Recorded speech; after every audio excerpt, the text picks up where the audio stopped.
નમસ્કાર વિદ્યાર્થી મિત્રો, કેમ છો? કોરોનાના વધતા જતા સંક્રમણને અટકાવવા માટે આપ સૌને વિનંતી કે ઘરે રહો, સલામત રહો. બહાર નીકળવાનું થાય ત્યારે અચૂક માસ્કનો ઉપયોગ કરો.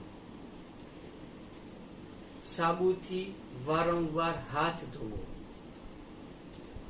અન્ય વ્યક્તિથી 6 ફૂટનું અંતર જાળવો.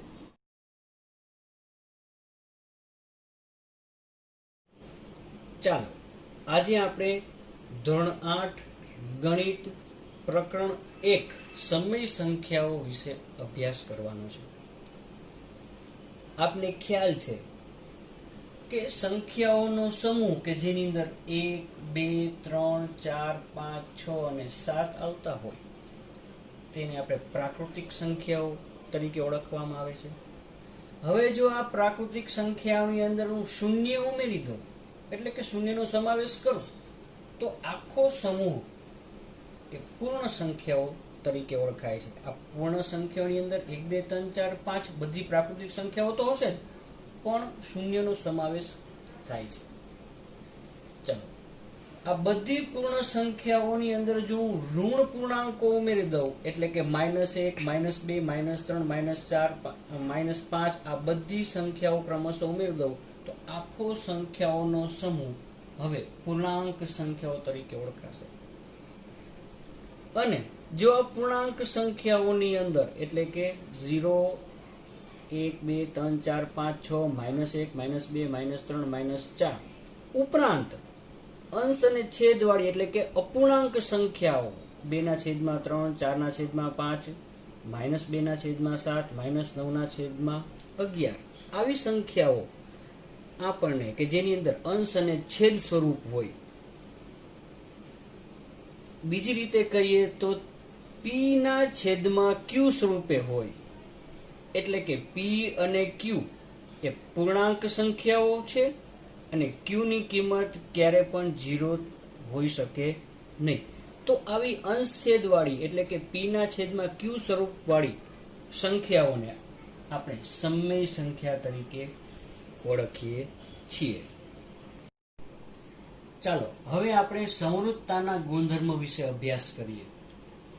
સંવૃત્તાના ગુણધર્મો પૂર્ણ સંખ્યાઓ માટે, પૂર્ણાંક સંખ્યાઓ માટે અને સમય સંખ્યાઓ માટે આપણે ચર્ચા કરીએ. હવે સંવૃત્તતા એટલે શું? દાખલા તરીકે સરવાળા માટે આપણે પૂર્ણ સંખ્યાઓ સંવૃત્ત છે કે નહીં તે ચેક કરવું હોય, તે તપાસવું હોય તો એક ઉદાહરણ લઈએ. 0 + 5 એટલે કે જવાબ આવશે 5. 2 + 8 એટલે જવાબ આવશે 10. એનો મતલબ કે જવાબ 5 અને 10 એ પૂર્ણ સંખ્યા છે, એ સંવૃત્ત છે. તેવી જ રીતે બાદબાકી લઈ 5 - 7 = -2, 2 - 6 = -4. તો -2 અને -4 એ પૂર્ણ સંખ્યાઓ નથી, એટલા માટે સંવૃત્તતા નથી. ગુણાકાર માટે જોઈએ. 0 × 3 એટલે 0, 2 × 4 એટલે કે 8. 0 અને 8 એ પૂર્ણ સંખ્યાઓ છે, એટલે કે સંવૃત્ત છે. ભાગાકાર માટે 5/8 એટલે કે 5/8. હવે 5/8 એ પૂર્ણ સંખ્યા નથી, એટલા માટે સંવૃત્તતા નથી. આ જ રીતે પૂર્ણાંક સંખ્યાઓ માટે આપણે સંવૃત્તતા જોઈએ. -6 + 5 જવાબમાં આવશે -1. -7 + -5 એટલે કે -12. તો -1 અને -2 એ પૂર્ણાંક સંખ્યાઓ છે, એટલે સંવૃત્ત છે. બાદબાકી માટે 7 - 5 = 2, 5 - 7 = -2. 2 અને -2 એ પૂર્ણાંક સંખ્યાઓ છે, એટલા માટે સંવૃત્ત પણ છે. ગુણાકાર જોઈએ. 5 × 8 40, -5 × 8 = -40. તો 40 અને -40 એ બંને પૂર્ણાંક સંખ્યાઓ છે, માટે સંવૃત્ત પણ છે.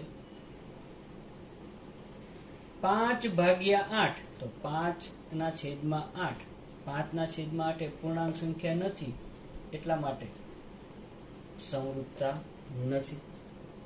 ચલો હવે સમય સંખ્યાઓ માટે આપણે જોઈએ તો 3/8 વત્તા -5/7 છેદ સમાન નથી એટલે આપણે લસા લેવો પડે. લસા આવશે 56.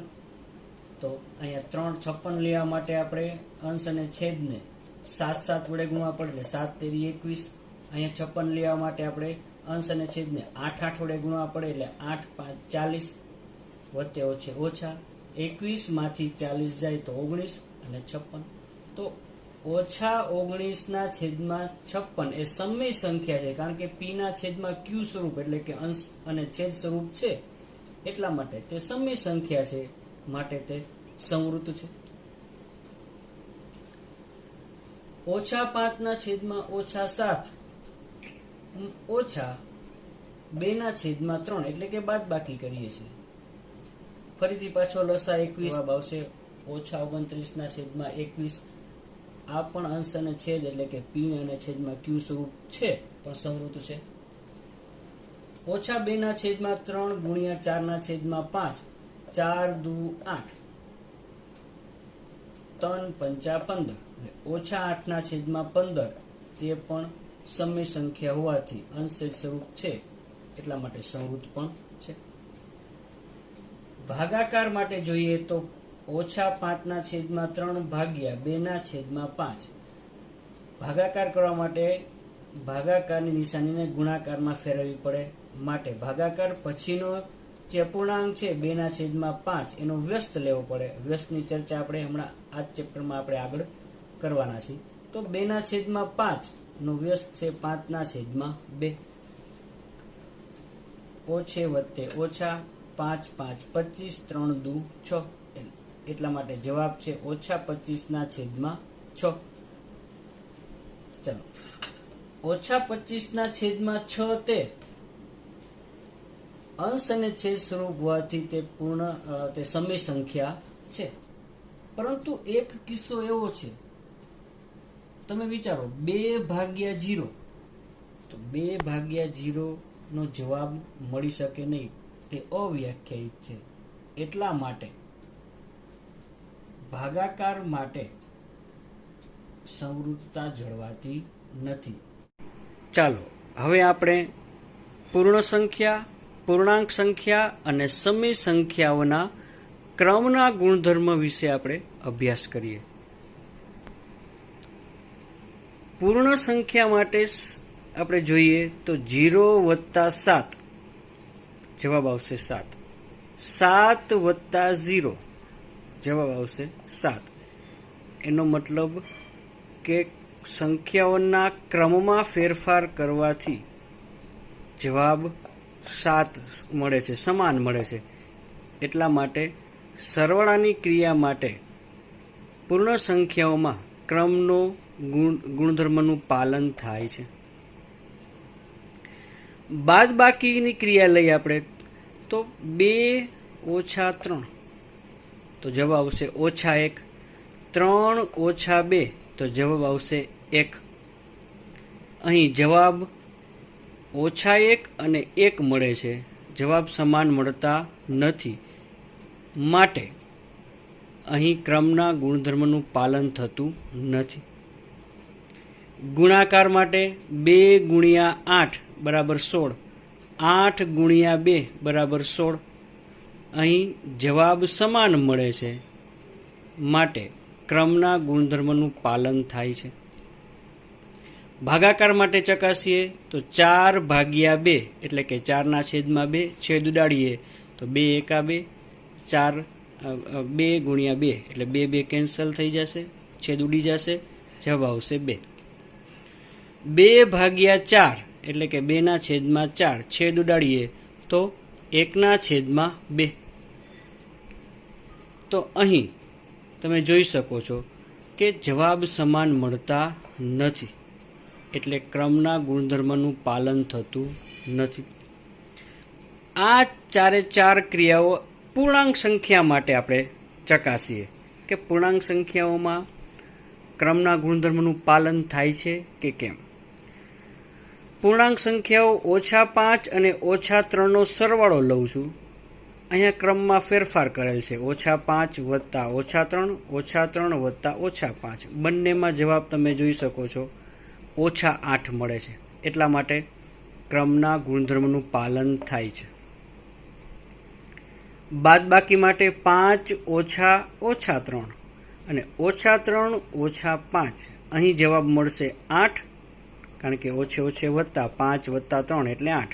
-3 -5 એટલે જવાબ મળશે -8. અહીં ક્રમના ગુણધર્મનું પાલન થતું નથી. ગુણાકાર માટે ચકાસીએ. -5 ગુણ્યા -2, ઓછે ઓછે વત્તા 5 2 10. -2 ગુણ્યા -5, એમાં પણ જવાબ 10. અહીં જવાબ સમાન મળે છે. એટલા માટે ગુણાકારની ક્રિયા માટે ક્રમના ગુણધર્મનું પાલન થાય છે. ભાગાકાર માટે ચકાસીએ.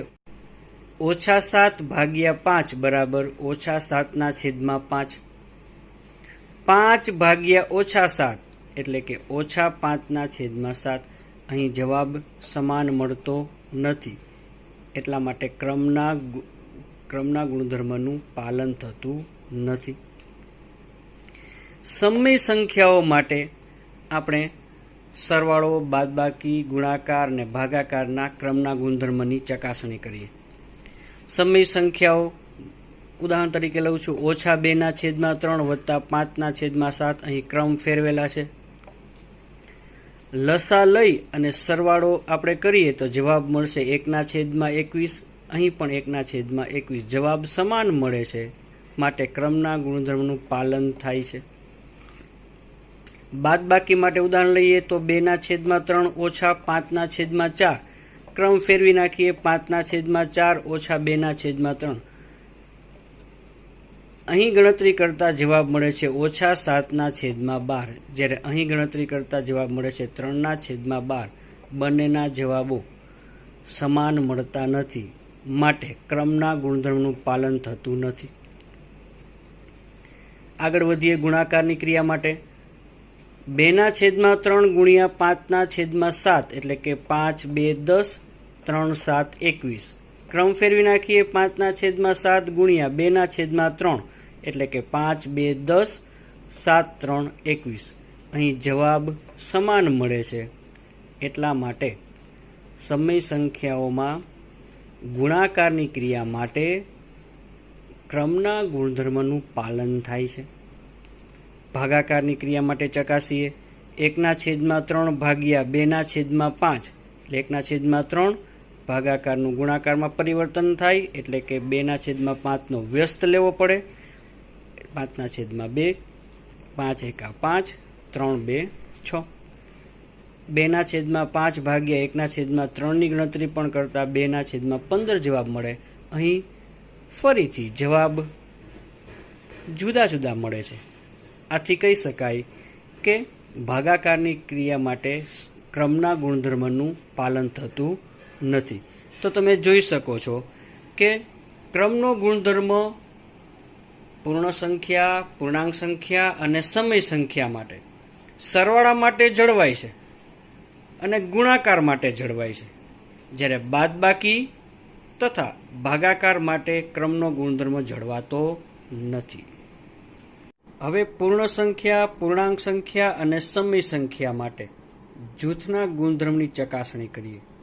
સૌથી પહેલા સરવાળા માટે પૂર્ણ સંખ્યાઓ આપણે 2, 3 અને 5 લઈએ.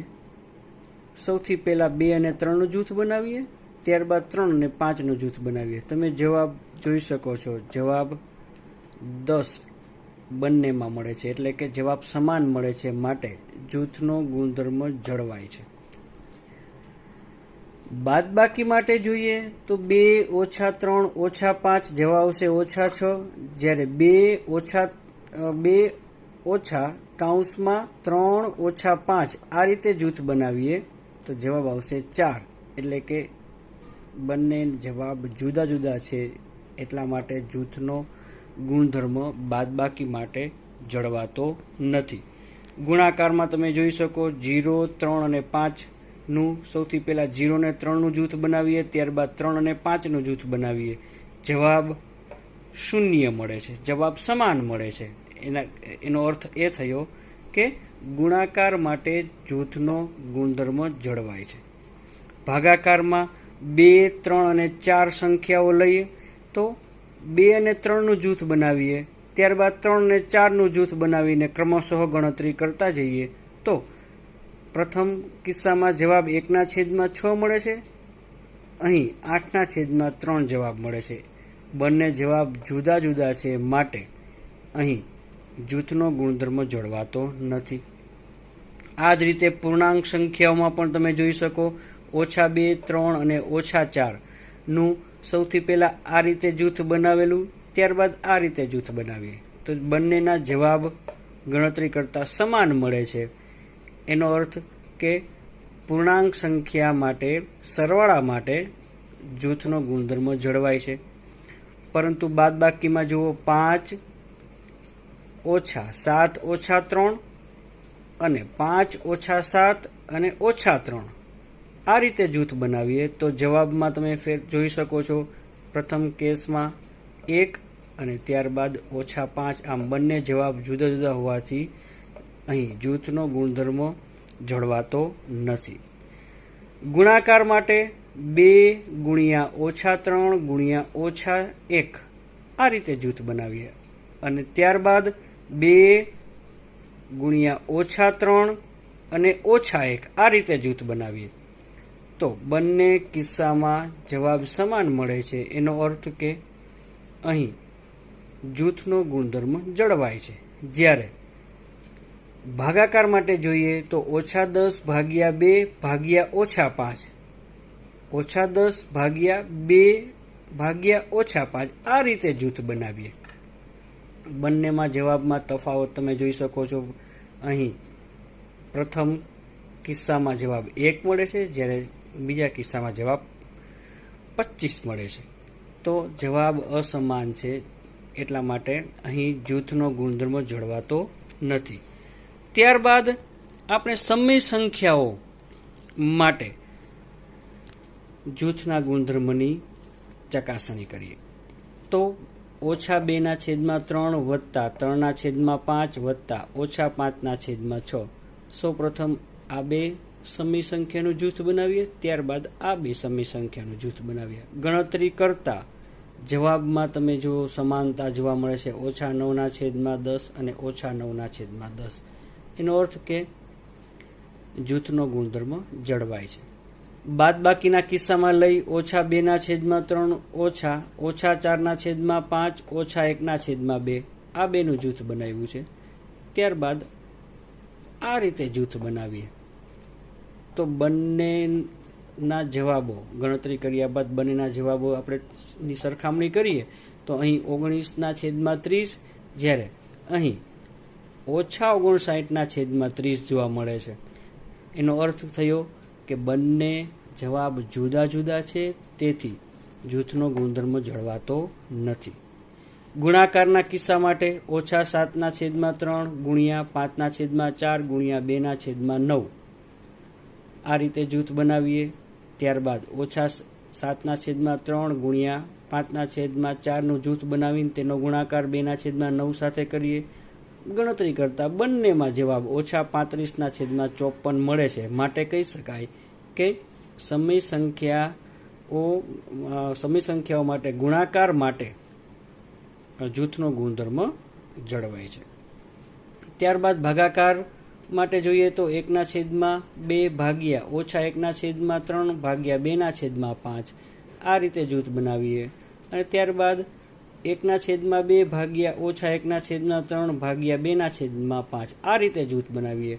ગણતરી કર્યા બાદ તમે જોઈ શકો છો કે પ્રથમ કિસ્સામાં જવાબ -3/5 મળે છે, જ્યારે બીજા કિસ્સામાં -15/4 જવાબ મળતો હોવાથી જવાબ સમાન નથી. આથી કહી શકાય કે સમય સંખ્યાઓ માટે ભાગાકારની ક્રિયા માટે જૂથનો ગુણધર્મ જળવાતો નથી. આમ અહીં જૂથના ગુણધર્મોમાં તમે સામ્યતા જોઈ શકો છો કે જૂથનો ગુણધર્મ સરવાળા માટે પૂર્ણ સંખ્યા, પૂર્ણાંક સંખ્યા અને સમય સંખ્યા માટે જળવાય છે. ઉપરાંત ગુણાકાર માટે પણ આ ગુણધર્મ જૂથનો ગુણધર્મ જળવાય છે, જ્યારે બાદબાકી અને ભાગાકારના કિસ્સામાં જૂથનો ગુણધર્મ જળવાતો નથી.